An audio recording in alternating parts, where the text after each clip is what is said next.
Now, the menace of McCarthyism has everything to do with the communist scare in the United States during the early 1950s.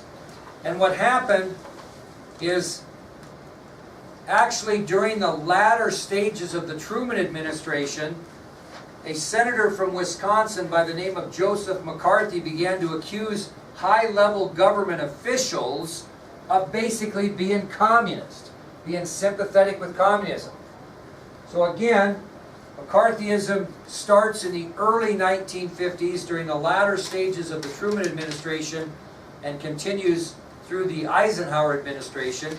And what happens is a senator from Wisconsin by the name of Joseph McCarthy began to accuse high-level government officials of being sympathetic with communism, basically calling them communists. Now, among the people that McCarthy attacked, first of all, was this fellow right here, Truman's Secretary of State, Dean Acheson. This guy right here. And Dean Acheson will later become a big player in the Cuban Missile Crisis. But anyway, one of the people that McCarthy accuses of communism was President Truman's Secretary of State, Dean Acheson.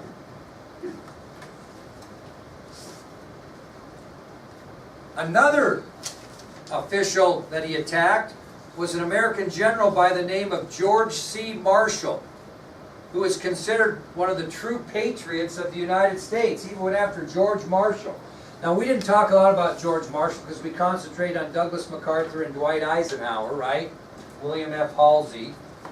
But Marshall was a very fine commander for American forces in World War II. And McCarthy goes after him also. And then he doesn't limit it to government officials. He starts going after what other types of people?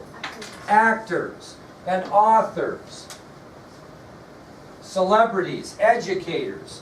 And he's just going on this communist crusade, digging up as much dirt as he can, some true, some not so true, and trying to get all these communist subversives that live in the United States arrested. I mean, he's just on a crusade. And he does pretty good at first because by the end of 1953, many Americans appreciated his patriotic zeal against communism. How would we know they did that? How would we know that many Americans, really thought what he was doing was right? Well, but how would we know that he's very popular? You have a national poll. Very good. You have a national poll. So a national poll was conducted where they polled people across the nation. What do you think about this McCarthy and what he's doing? And over 50% of the American people that were polled said he was doing awesome. Okay, so he's at the height of his popularity by the end of 1953. He's got the support of over 50% of Americans that were polled about, what do you think of this McCarthy guy and his crusade against communism within the United States? Well, what happens when a person gets to the height of their popularity and power sometimes? They go one step, they get greedy, and they go one step too far. Yep, and that's exactly right. And this is what he did. What he did in January of 1954, he began to attack the Secretary of the Army, Robert Stevens. So he's at the height of his popularity by the end of 1953, and he gets greedy, Carla, and he decides to go one step too far, and then he accuses the Secretary of the Army, Robert Stevens, of being a communist. That's a pretty long stretch. Well, Dean Acheson might have said, whatever. George Marshall might have said, whatever. Some Hollywood actor might have said, whatever. Some famous author might have said, whatever. Well, the Army wasn't saying whatever. Okay, you tick off the Army, you got problems. So the Army isn't going to stand for this accusation. So they accuse McCarthy that he's attacking Stevens because he wants the Army to give him some sort of preferential treatment. In other words, they make it look like he's doing it scandalous. You see what I'm saying? So the Army's not going to take it. So they fire back and they say, hey, McCarthy, the only reason you're accusing Secretary of the Army Robert Stevens of anything is you want him to give you something. What are you looking for? What's your angle? Well, You get somebody with a hot temper, and what's that do to him? What'd that do when McCarthy heard that accusation that he was doing this to get favors from the Army? What did he do? He sued him. Well, he didn't sue, but he got mad. And he demanded public hearings to clear his name. That was the dumbest thing he could ever done. He demanded public hearings. So, as I mentioned, the United States Army would not stand for these accusations, and they accused Senator McCarthy that his attacks against Stevens were simply to force the Army to give him preferential treatment. This charge by the United States Army really angered McCarthy, and he demanded a public hearing. Well, he's going to get them. And these public hearings are going to be known in American history as the Army McCarthy hearings. He's going to get these public hearings. Have the public really seen him much? They just heard about him, have they not? Why all of a sudden are they going to see him a bunch? Because these Army McCarthy hearings are going to be what? Televised. We got television now. And they're going to be televised. Okay? And they will be nationally televised over a 35-day period. I'm breaking the law back here by not having this door shut. Okay? They're going to be nationally publicized over a 35-day period. They're going to be on TV every day for 35 days. And they estimate that about 20 million people watched them daily. Now that's really good if you do good, but it's not very good if you don't do good. Okay? So if all of a sudden, I guess I'm arrogant enough I wouldn't care, but if they wanted to all of a sudden publish my videos, my lectures every day on national television for 20 million people to watch for 35 straight days, I might even be a little nervous about that. I try really hard not to say something stupid, or try to keep myself under composure even when somebody might irritate me. Well, basically what happened is during these Army McCarthy hearings, McCarthy completely destroys himself in the eyes of the American people. Completely destroys himself. I'll give you 3 examples of what he did that really turned him away from the American public, how Americans became turned off by Senator McCarthy. During these many, many hours of hearings, McCarthy was so sarcastic, it just upset and angered Americans. He just had such a sarcasm about him that Americans were totally turned off by him. Okay, he was so sarcastic that it really upset and angered Americans that watched. Man, first time they'd ever really seen the guy, right? Because all they've been doing is hearing. Now they're seeing what, you're seeing what you get here. Another thing that hurt him bad is every time somebody would be talking, he would what? Interrupt them. His continual interruptions just ticked him off. Yeah? His continual interruptions just annoyed Americans. Okay? So McCarthy would continuously interrupt during these hearings, which annoyed Americans. Now, the main thing you'd have a hearing is to prove that you had supported accusations against Stevens, right? Problem was he couldn't really come up with anything, and people felt that he had unsupported accusations against Stevens. Didn't have the proof. Proof wasn't in the pudding. He was stumbling around doing the old Potomac two-step. And people thought, oh man, I don't think this guy's very credible.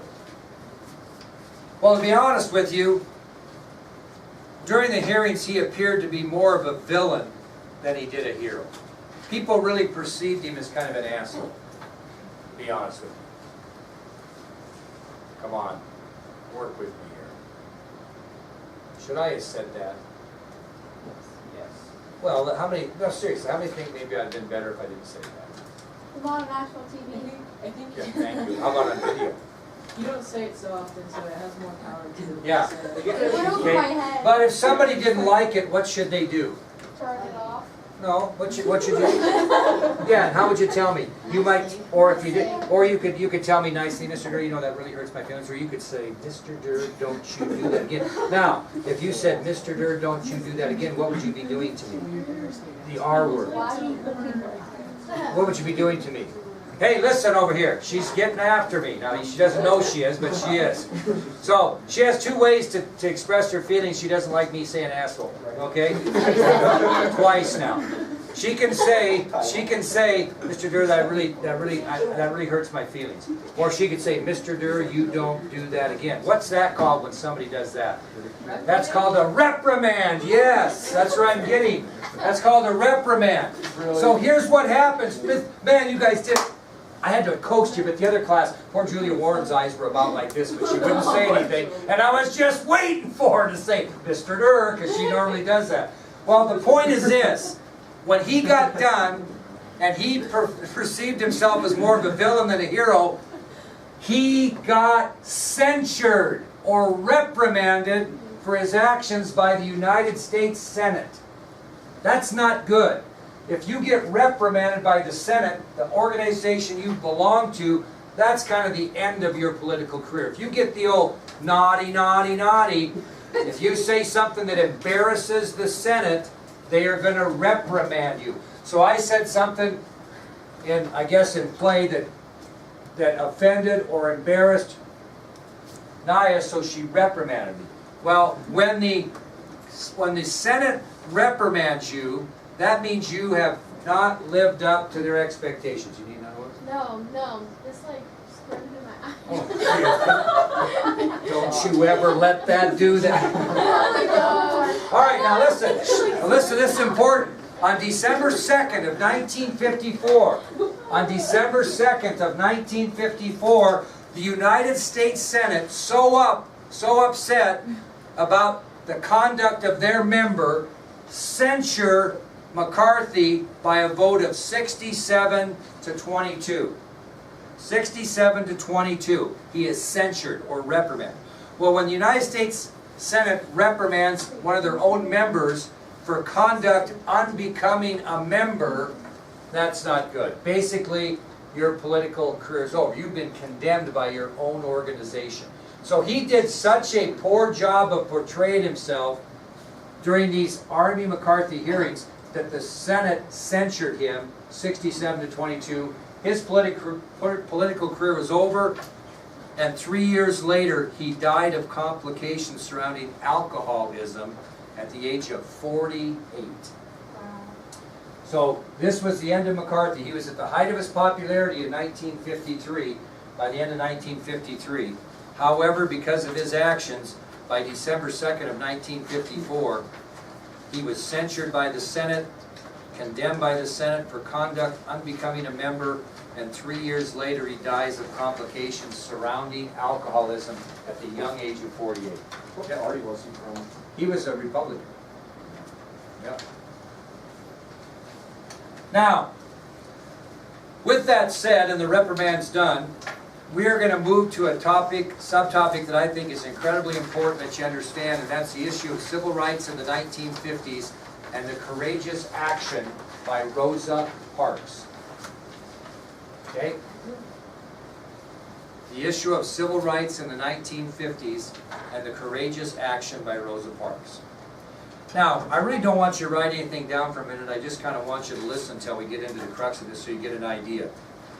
Now, the Eisenhower administration really started a time period of wide open issues concerning civil rights for Negroes, which was the proper term for black people at the time.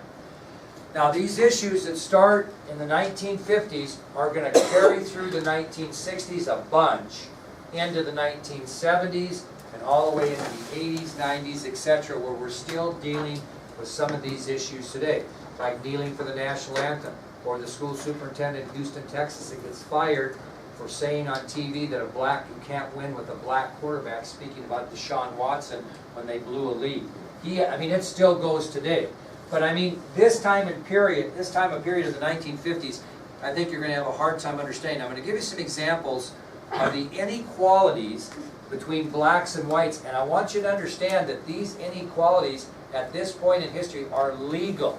Not illegal, legal. It's legal to do all these things that I'm going to tell you that show without doubt inequality. Probably the biggest one we'll talk about were segregated schools. That means that students of the same race go to the same school. And this is, we're talking about blacks and whites, where we had segregated schools, where blacks had their own schools and whites had their own schools. I'm going to tell you right here in Moreland, Wyoming, we did this.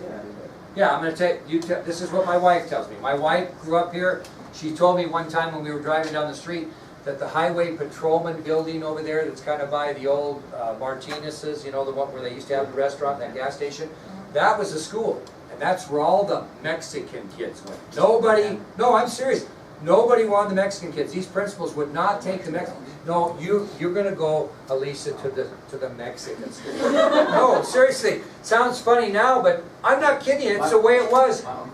You thought, I'm sure they did. No, sir, I don't remember what it was called.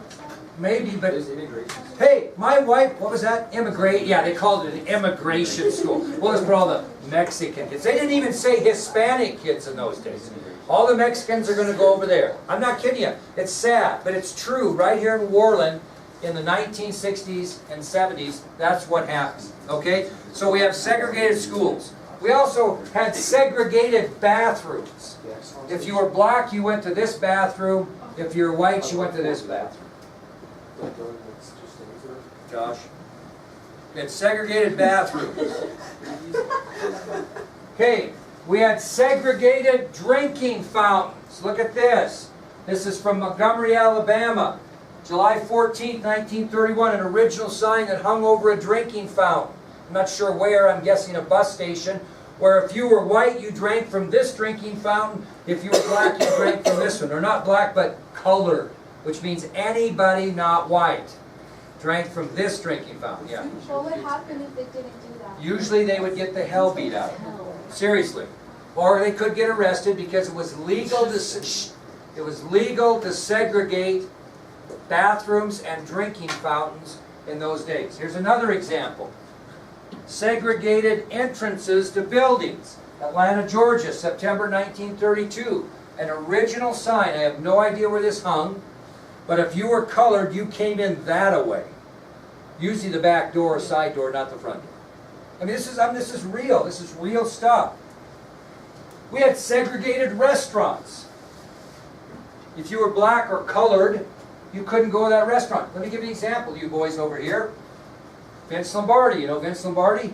Coach of Green Bay Packers, 1960s.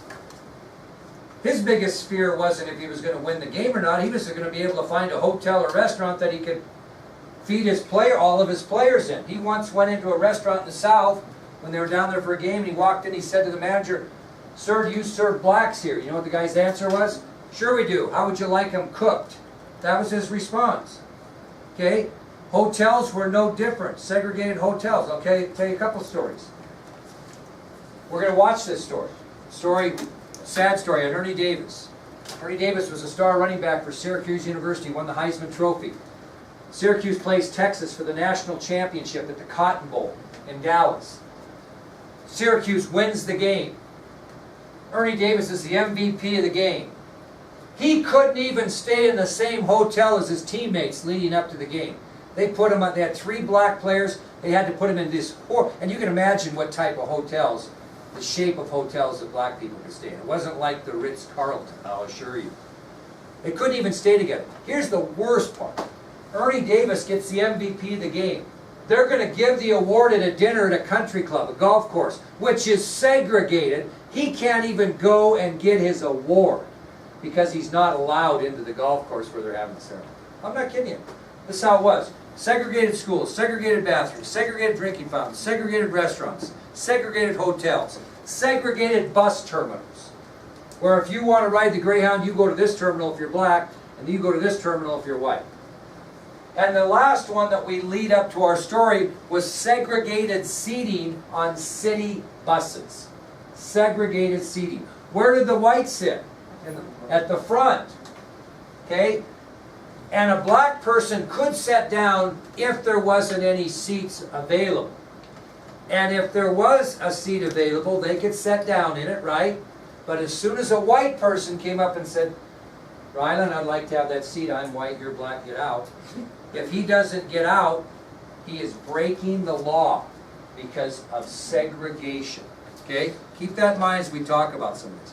Now, I will tell you this. The Eisenhower administration was stand pat.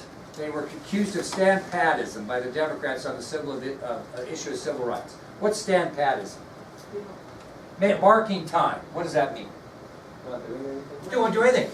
If you talk to historians about civil rights progress during the Eisenhower administration, they will say they didn't do anything against it, but they sure didn't do anything for it. They just stood pat, marked time, ignored it. It was too controversial.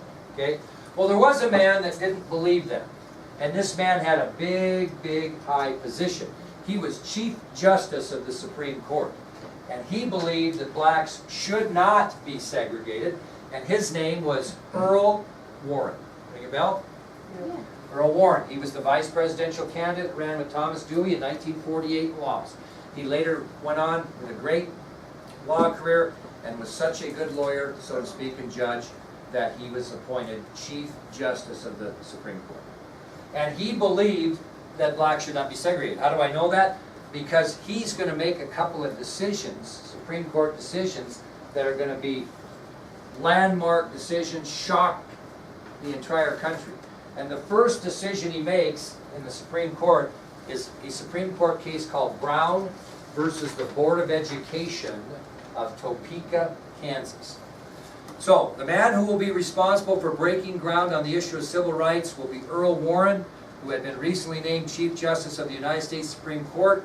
Supreme Court Chief Justice Warren stunned the Eisenhower administration and many citizens around this country with his action concerning the desegregation of blacks in America.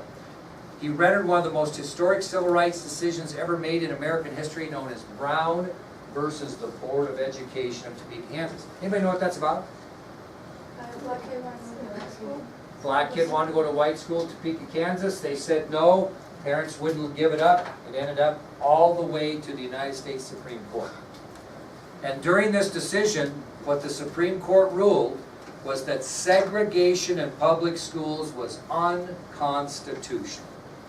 Segregation in public schools